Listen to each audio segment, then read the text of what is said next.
Welcome back into Talking Fitchburg. It is now time for your council recap. Chad Brecklin, your city administrator, is here. Chad, a busy night on April 28th. Yeah, there's a lot on the agenda. It was. First and foremost, we'll kick it off with Fitchburg Fire Department had a promotion that they shared. Yeah, firefighter Alex Wickman was promoted from firefighter to lieutenant. So he and Fire Chief Sarver were present and acknowledged in that promotion. So congratulations to Lieutenant Wickman. Then we move on to mayoral proclamations. Had two proclamations. First on Economic Development Week. Yep. First one on Economic Development Week, acknowledging the value of economic development in our community and celebrating our great economic development team led by Mike Zimmerman and also team members Joyce Fry and Lorene Gage. And then we're also recognizing Fire Building Safety Month with Fitchburg Fire Department and building inspection. Yeah, we had our division chief from the fire department, Mark Malekish, who takes a primary lead in the fire perspective in regards to building safety. And then one of our building inspectors, Jada Flannery, was also present for this proclamation.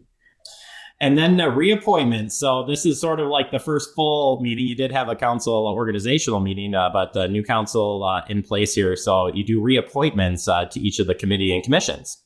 Yeah, all the commissions and committees and boards are likely to have at least one or more opening for a term to be filled. There were two new appointments yesterday or last evening, one to the Park Commission and one to the EMS Commission. And then there were roughly 20 or so reappointments.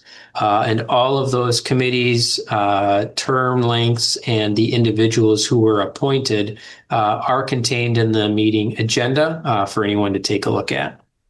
All right, we jump down to commission and committee reports. Plan Commission, an ordinance approving a rezone request in the Jamestown Quarry area. Yeah, so this is a multifamily housing development. I think it's roughly 280 or so unit market rate unit building.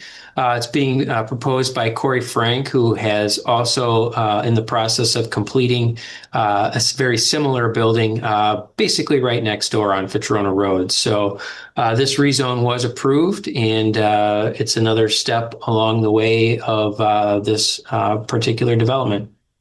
All right. So next two have to do with the grace. First one, approving a certified map request for basically taking two lots to one lot is what I wrote down. Yeah, that is correct. That while their facility has expanded over the years, it effectively expanded into two of their lots, or it's now spanning two of their lots. So it was a good opportunity to combine those two lots into one so that their entire facility now resides in one lot and get that cleaned up. And then the next ordinance is approving a rezone request, and this would be to start some renovations on one of the buildings. Yeah, they're doing some phased renovations. This, if I recall correctly, will start with some of their hospice related beds and refurbish and demolish and overall adjust the quantity of those beds so that are available. There's also some other renovations that will be planned, as well as the ultimate construction of what's being termed as Dementia Village. A lot of exciting stuff coming out of there. Yeah, for sure. I'm excited to follow along on that one. Mm-hmm. We move on to approving a final plot request here. This is Cesta, if you're familiar with the name. Tell us what's going on there. Yeah, so this is in the Terravessa neighborhood on the city's east side. Not long after you turn into the Terravessa neighborhood from Highway MM, you'll see a fairly large vacant lot off to the left.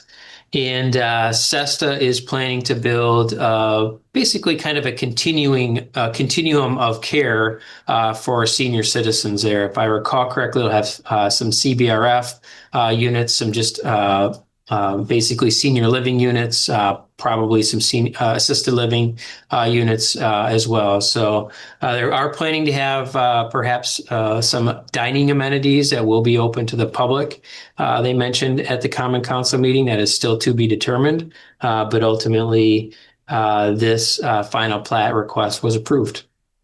All right. And then we have a an ordinance for a rezone request here, what I've marked as the Boma Plaza area.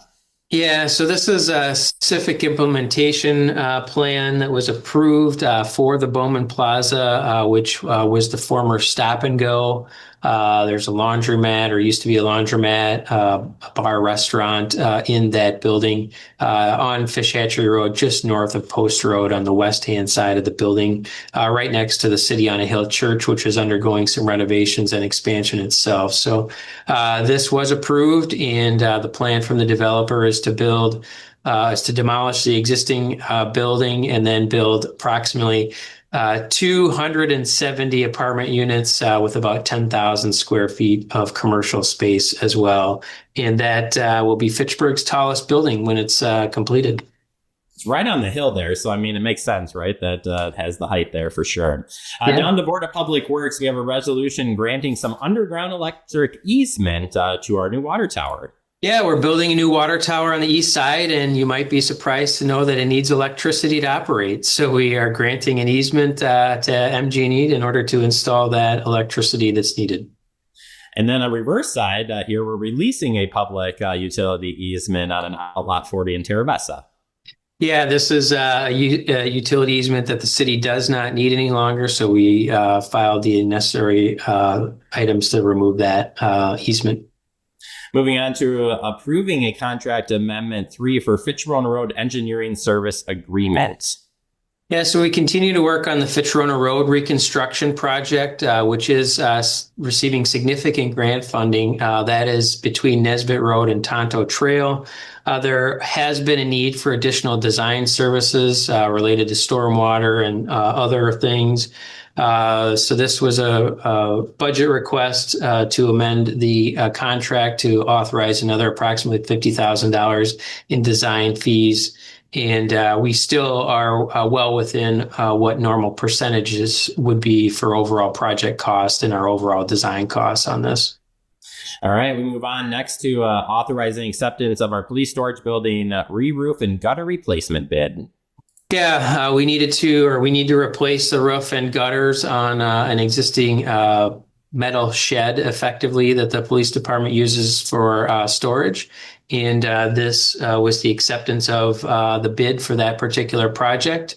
I think the overall cost is just under $70,000. And then the requested amount was like $71,000 with some contingency money. So that was approved.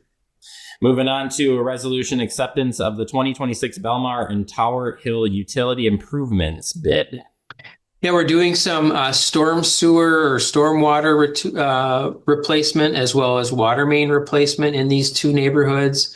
The low bid was received, I believe, by Speedway Sand and Gravel. And the approximate cost of these replacements is going to be roughly $2.4 million, if I recall correctly.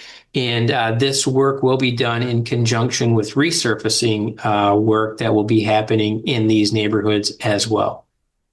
All right, so we have next under Ag and Rural Affairs, and I'm going to read this one out. Zoning ordinance amendment approving rezoning of properties to conform to the adopted farmland preservation plan.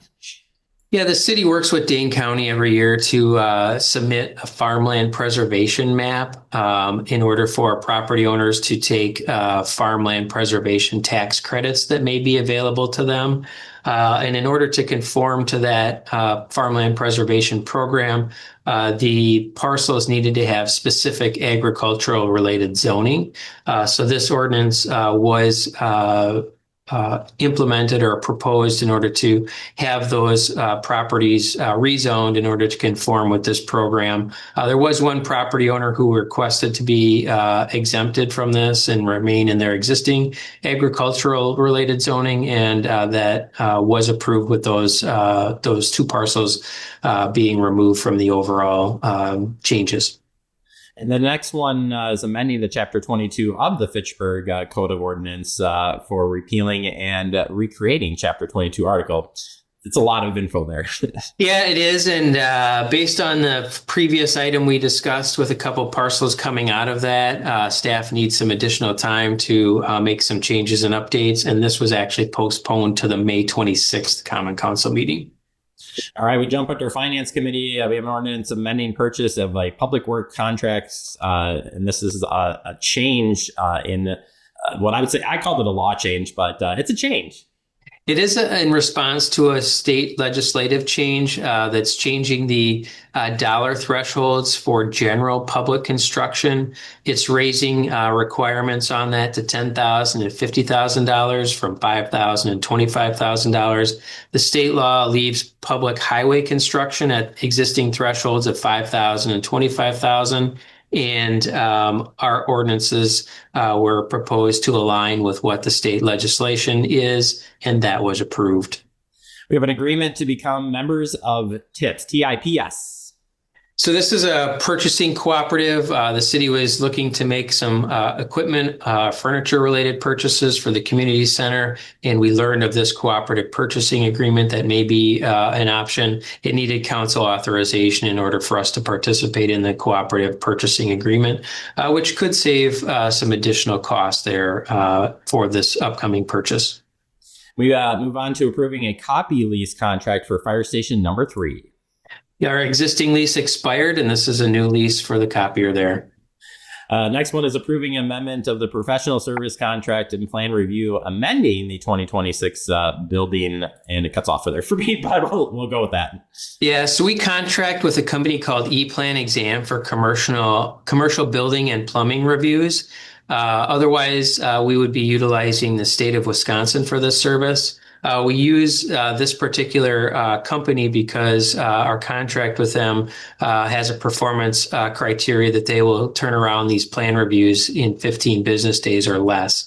Their fee structure was changing, and they needed to update the contract with us to reflect that fee schedule change. So this resolution adopted those new fees that will be applied to these sorts of reviews, and updates our city fee schedule and also approves the contract amendment. Next one is a resolution to approve the 2026 funding awards for the Healthy Neighborhoods Grant Program. Yeah, this is an annual grant program that the Common Council has continued to fund. There was about $128,000 available in grant funding this year. 17 applications were received in excess of $300,000 in requested funds. Ultimately, 8 applications were recommended for approval and ultimately approved by the Common Council at their meeting, totaling approximately $124,000 in grant funding. Next one we have here is approving an increase on municipal court fees from $38 to $48.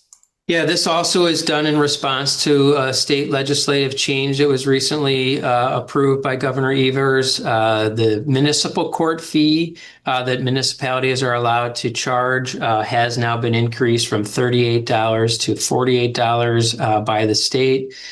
This ordinance allows us to do that and increase that fee. We have not increased that fee since January of 2014.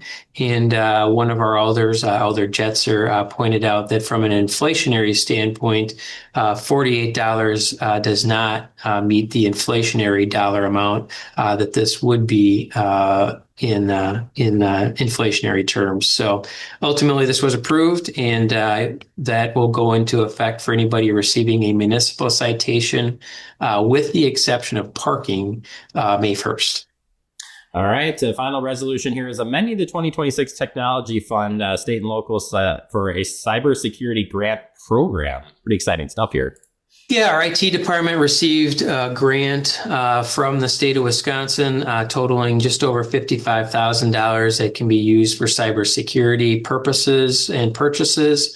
So this was an amendment to bring that funding into the budget, and then will allow the department to begin to utilize that funding for cybersecurity related matters.